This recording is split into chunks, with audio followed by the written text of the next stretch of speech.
I live in Milwaukee, Wisconsin, and I work in fire restoration. It's a job that gets into your head if you let it. You see the aftermath of people's worst days, houses burned out, lives disrupted, the smell of smoke that never really leaves your clothes. When I get time off, I need to get away from the city. The noise, the crowds, the constant pressure. Camping and fishing up north has always been how I reset. This happened a few years ago, before my daughter was born. We went to northern Wisconsin, into the Chequamegon-Nicolet National Forest. It was late fall, one of those last chances to camp before winter takes over completely. The nights dropped fast, though, and once the sun went down, the cold settled in quietly. We stayed at a remote campground, not completely off-grid, but isolated enough that you didn't expect to see anyone once evening came. The sites were spaced far apart, and there was a narrow county road nearby that eventually led to a main highway. During the day, it gave a sense of safety.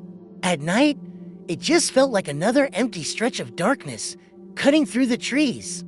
The first day went exactly how we expected. We set up camp, got a fire going, cooked, and fished. Nothing felt strange. No bad feelings. No sense of being watched. That night was quiet in the normal way the woods are quiet. Wind in the trees. A few distant animal sounds. Nothing that stood out. The next afternoon, we walked down toward the water again to fish. About 15 or 20 minutes after we left the campsite, I realized we had forgotten a lure back at Camp Ascended, one we had been talking about trying all morning. We went back and forth about whether it was worth walking back for it, but eventually decided to go grab it. We weren't gone long, maybe 15 or 20 minutes total. When we got back to the campsite, my son noticed something was wrong before I did. He wasn't scared. He didn't sound alarmed at all. He just pointed toward the fire pit and said, "Wasn't that over there before?"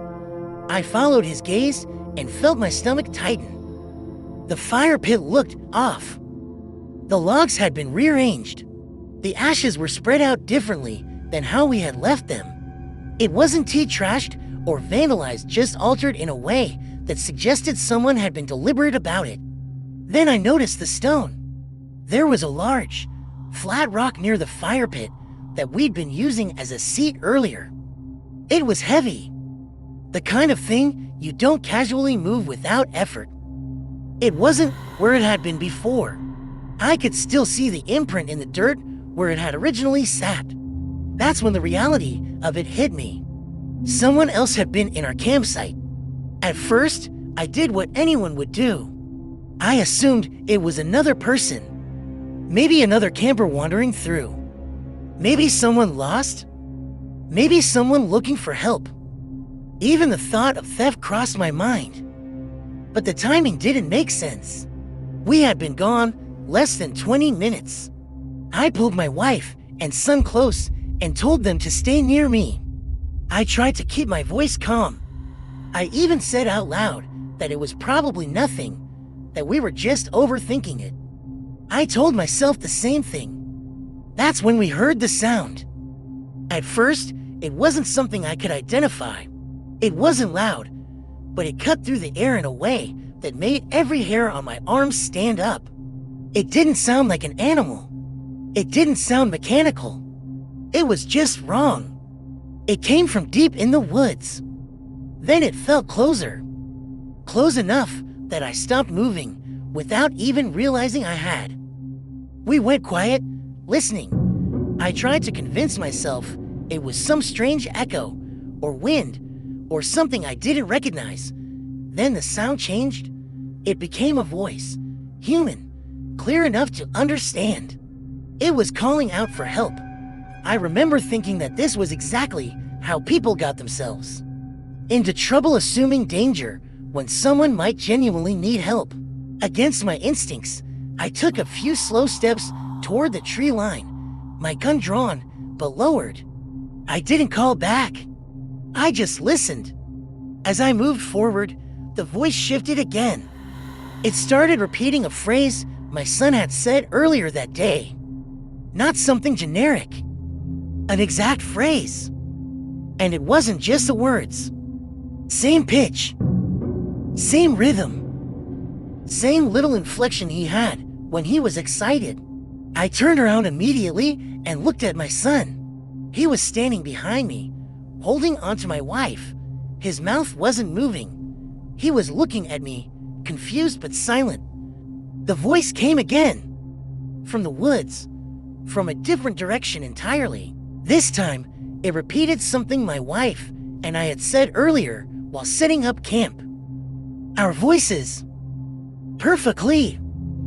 Like a recording being played back through the trees. The forest went dead silent. No insects, no wind. No distant sounds. It was like everything else had pulled away. That was the moment it clicked for me. Whatever was doing this wasn't human. I didn't shout. I didn't fire. I didn't try to see it. I backed away slowly, never turning my back on the tree line. We grabbed what we could, keys, essentials, and left everything else behind. We didn't properly put out the fire. We didn't pack neatly. We just got into the truck and drove. None of us spoke until we hit the main road. For a long time after that, I didn't talk about it. I didn't want to scare my son or turn it into something bigger in his mind. I told myself there had to be some explanation I just didn't understand. Years later, I came across regional folklore tied to northern Wisconsin. Stories passed down by native tribes in the area. Warnings about something in the woods that imitates voices. Something that listens. Something that learns people before calling them. The stories always emphasize the same thing. If you hear it use a familiar voice, it's already too close. I don't pretend to know what we encountered that day. I just know I won't camp in that part of Wisconsin again. And sometimes, when the house is quiet late at night, I still think about how easily I would have followed my son's voice into the trees if I hadn't turned around when I did.